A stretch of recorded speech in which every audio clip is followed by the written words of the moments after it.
Today I filed a case of inciting to sedition in relation to the cybercrime law. Versus kanino po? Versus kay Clemente Enrique alias Captain Dado, more popularly known as Captain Dado. Specifically, ano po yung mga nagawa po niya para sa kasong ito? Actually marami kaya nandito sa complaint affidavit ko, napakaraming instance na calling for sedition against the government. And even during the time when I was the regional director of Davao, during the Handful Kibuloy, siya yung nanawagan na ang lahat ng mga pulis at sundalo ay sumurrender sa local government na naka-unload ang mga baril, naka-point downwards at i-abandona na ang trabahong inuutos ko at ginagawa namin. So, yun na nga mga pre, naku po, may ipapakita po ako ngayong video sa inyo, no? Alam nyo, nung sinampahan po itong sinado ng kaso ni Nicolas Torre, bigla pong nanahimik si Dado. Pero may kakaibang nangyari kay Dado.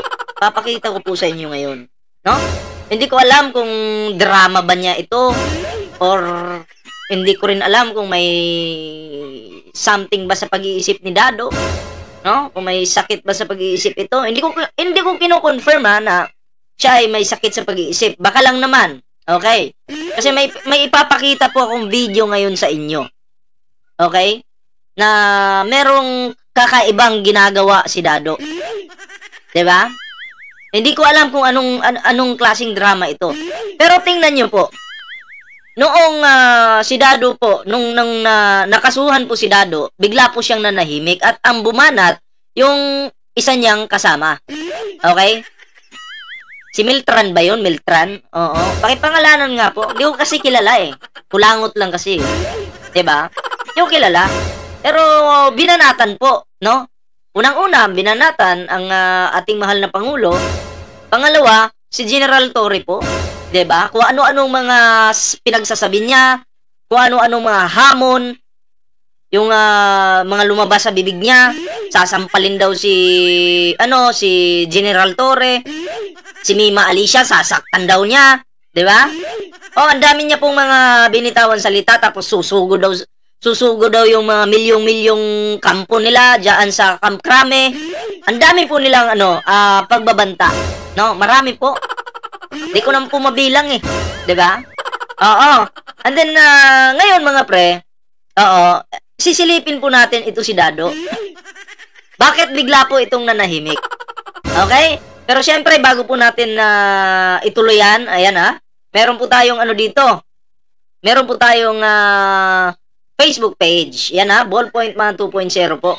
Huwag pong kalimutang i-follow ang ating Facebook page. Syempre mga pre, meron din po tayong TikTok.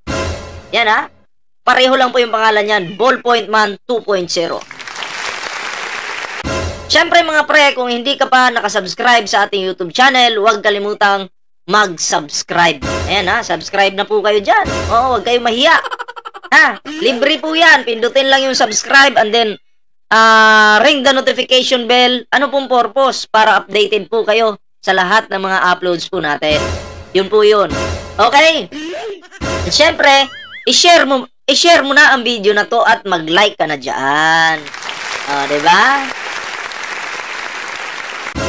Ngayon mga pre, bago natin silipin yung channel ni Dado, no? Panoorin po muna natin ang video na to kasi may kakaiba talaga no? Kasi nung nakasuhan si Dado, no? Nung nakasuhan po si Dado, bigla pong lumabas ang video na to. Eto po, panoorin po natin ito. Yan. Membro yata ito ng Ninja Turtle no? Oo, bakit kaya siya nakaganyan? Anong ginagawa niya? Anong drama ito? Nagpapaawa ba dahil may kaso? Kaya ako po yung nagtatanong eh. Ito magtatanong ako si Dado po ba ay may sakit sa pag-iisip? Tanong lang po yun Di ko naman kino-confirm na meron. Pero yun po ay katanungan lang. Kasi bakit ko po natanong? Panoorin po natin yung video. Okay?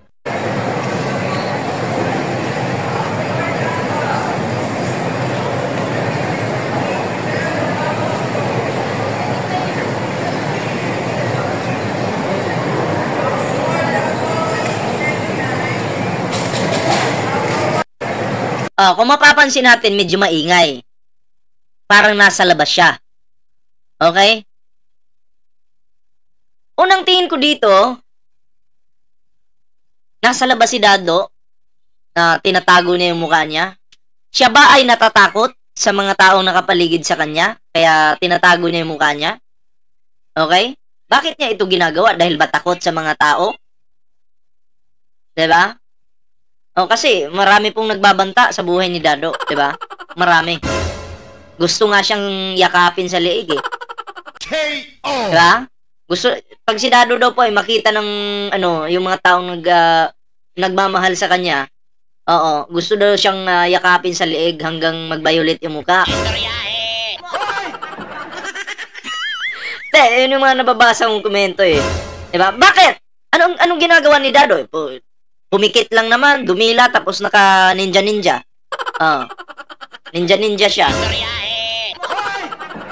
Anong purpose? Tapos, nung nag-ninja siya, binidyo niya yung sarili niya, in-upload niya. Simula nung nakasuhan si Dado, biglang ganito no? Or pwede rin, gumagawa siya ng, may ritual bang ginagawa si Dado? Pwede rin. Baka may ritual siyang ginagawa. Diba? Or pangatlo, tanong natin, si Dado po ba ay may kapansanan sa pag-iisip? Or may sakit sa pag-iisip? Yun yung tanong. Diba? Kasi kahit ako po hindi ko po gagawin yan. Na magbibideo ka sa sarili mo, mag-ninja ka, tapos sabay mo i-upload. Nang wala ka naman sinasabi. Hindi ka naman ninja, hindi ka naman pogi, hindi ka naman ermitanyo. Si Dado ka lang naman. Ano bang meron sa na yan? Sa mata mong yan? Na parang angas-angas yung datingan. Kaya ang tanong ko po, tanga ka ba? Ay, sorry. Mali yung tanong. May sira ka ba sa pag-iisip? Yun yung tanong. Ulitin po natin. Wala namang special sa video na to eh. Wala naman eh. Pero kasi, may kakaiba. Ang tanong ko, siraulo ka ba? Hindi. Sorry. Mali na naman po yung tanong ko Si Ballpoint man talaga, medyo pasensya na Nakatira lang po kasi ako sa farm. Nagkakamali din po ako, tao lang. Ang tanong ko, si Dado po ba ay may sakit sa pag-iisip? Okay? Kasi kung meron po, dapat maagapan yan. Patingnan, ipadoktor. Kung meron po ipadoktor para hindi po manira sa gobyerno. Diba? Ganun po. Eto, panoorin natin yung video na to. Wala namang special pero kinikilabutan yung itlog ko. Panoorin po natin. Pumikit siya. Hindi ko alam, masikit siguro yung itlog. Itlog. Baka may naramdaman lang, masakit yung tiyan. Kaya yung pikit niya parang may nararamdaman eh. May diin eh. Diba? Tapos, biglang didilat yan.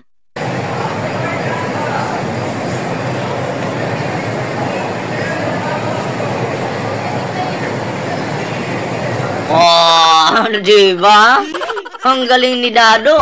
Yung para kang tanga lang na hawak mo yung cellphone mo, ninja ka dyan, tapos binidyo mo yung sarili mo, ganyan ka, ganyan, parang natatay ka ba? Ganon, Pasintabi po sa mga kumakain tapos biglang angas yung dilat ng mata mo. Parang ganon ba? Narinig kita sa mukha KO! Ano bang drama mo, Dado? Tuloy natin.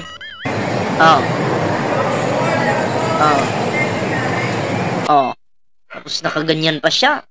Alam mo, ganyan yung mga galawan ng mga mata ng assassin eh. Nagmamasid sila sa paligid. Sasabihin niya, saan kaya yung dito? Baka may kalaban. Parang ganyan Assassin na assassin yung datingan ni Dado Alam mo yung yung assassin na pumapatay ng ipis. KO! Putang ina, ipis lang pala yung kaya. Yun. Diba? KO! At eto pa. Tuloy. Nasa labas siya eh. Maraming tao.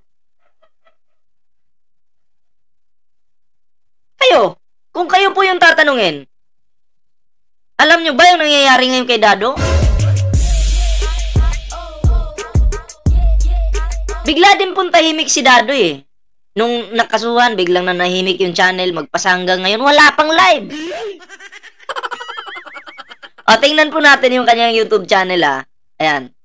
Ito po. Tingnan po natin. Yan. Wala po siyang live. Itong live niya is 2 days ago pa to. 2 araw na po yung nakaraan. Magpasa hanggang ngayon, wala pa siyang live. Pero ako po, ito pag mag-live man po si Dado, magla-live at magla-live to eh. Hindi mapipigilan yung bunganga nito eh, parang puwit ng manok eh. Magla-live at magla-live to, pero tandaan nyo pagmasdan nyo si Dado pag nag-live yan. Hindi na yan, hindi na yan magbabanta. Kasi matatakot na yan eh. No? Matatakot na yan ay putang ina, sasabihin, ayoko nang magbanta kasi baka mamaya madagdagan pa yung kaso. No, ang pagkakakulong pa naman sa yung sinampa sa kanyang kaso, 6 to 12 years.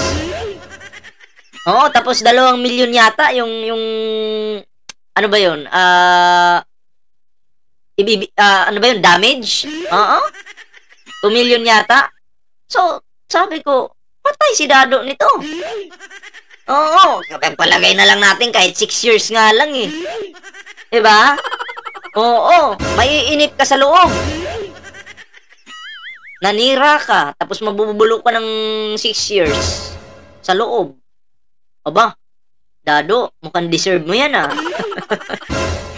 Tapos may susunod pa, yung isang tagapagtanggol niya. Si Miltran ba yun? Gusto daw niyang makasama si Dado sa loob ng aparador. Aparador. Sorry. Kulungan pala. Wala na. Ito na yung huling live niya, Pinoy Survivor is live. Last na yan, 2 days ago. Sa uploads naman, videos, tingnan natin. 5 days ago to. Yan yung video niya, Diba? Wala na. Tapos nung kinasuhan, ito po yung nangyari. Ayan yung nangyari. Nag-ninja. Idol niya yata si sino ba yung mga ninja? Ninja Turtle. Ano pa ba? Basta ninja, idol niya. Grabe. Naku, Dado, may papayo ko lang sa'yo, bago tayo magtapos. Papayuhan natin ng malupit itong si Dado. Ang gawin mo, Dado, bago ka mag-live, kamot ka muna sa itlog mo. And then, pag nakakamot ka na sa itlog mo, mag-isip ka. Kasi yung itlog, parang utak yan eh. Malay mo, yun pala yung utak mo, yung itlog mo. Mag-isip ka. Ano kayang gagawin ko? Maninira pa ba ako sa gobyerno? O hindi na lang, magpakabait na lang ako. Tapos, hingi ako ng sorry kay Pangulong Bongbong Marcos. Okay, tapos hingi ako ng sorry kay General Torre para i-cancel yung yung kaso para hindi na ako tuluyan. At aminin ko na lang na wala naman talagang milyon-milyon yung grupo namin. Ano lang naman talaga kami. Siguro wala pang 100. Hindi fake news talaga yung milyon-milyon. Dapat ganun yung gawin mo, Dado. Nako, maraming matutuwa sa'yo at maraming magagalit sa yung DDS. Pero kailangan handa ka sa gagawin mo. Kamutin mo yung itlog mo kasi parang utak yung itlog kulubot para gumana yung isipan mo. Ganun yun. Yung yan magkaibigan naman tayo walang problema yan. Akong bahala sa'yo. Basta mga kaibigan, nagtutulungan yan at nagpapayuhan yan. Ako bilang isang kaibigan mo, papayuhan kita. Yun, maganda yung payo ko sa'yo Hindi yan katarantaduhan. Kaya kailangan magpasalamat ka sa akin. Sabihin mo, thank you talaga, Ballpoint Man, at binigyan mo ako ng liwanag. Teka. Bakit liwanag? Hindi pala liwanag. Binigyan mo ako ng magandang payo. Diba? Wag yung liwanag kasi iba yung kinukuha ng liwanag. Ganun lang, Dado, next time, Dado, explain mo naman sa amin. No? Kapag nag-live ka, explain mo naman bakit ka nag-ninja. Kasi kami nagtataka. At interesado kaming malaman kung bakit mo ginagawa yan. Ikaw ba ay magpapasikat, magpapapugi? Ano ba? Dalawa lang yan eh. Pasikat, papugi. Diba? Or bida-bida. Hindi ko alam kung ano yung ginagawa ni Dado dyan. Pero kung kayo po yung tatanungin, ano kayang ginagawa ni Dado dyan? Gumagawa kaya ng kababalaghan? Nakakumot? Tapos nagsasagawa ng ritual? Ha? Anong ritual yan? Baka ganito, Unod bukog.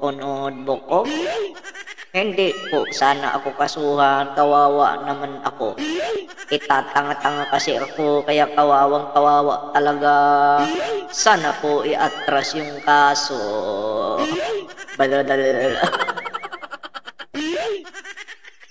Baka ganung ritual yung ginagawa ni Dado. Anyway, yun lang muna yung ating reaction ngayon mga pre, no? Pero syempre, bago po tayo magtapos, ayun na, meron po tayong Facebook page dito mga pre, Ballpoint Man 2.0. Huwag kalimutang i-follow yung ating Facebook page. Ayan ha. Follow na po kayo dyan. And syempre, meron din po tayong TikTok. Ayan ha. Same lang yung pangalan, Ballpoint Man 2.0. And syempre, huwag kalimutang mag-subscribe sa ating YouTube channel na Ballpoint Man. Ayan ha, subscribe na po kayo dyan. And syempre, share po ang video na to at mag-like na po kayo. Sa mga, sa mga nakasubscribe na sa akin, maraming salamat po ha. Kapag nag-subscribe kayo, ring nyo yung notification bell para updated po kayo sa mga uploads natin dyan. So, yun lang muna. Ingat, kita-kits po sa susunod na video. Okay? Ingat and babush!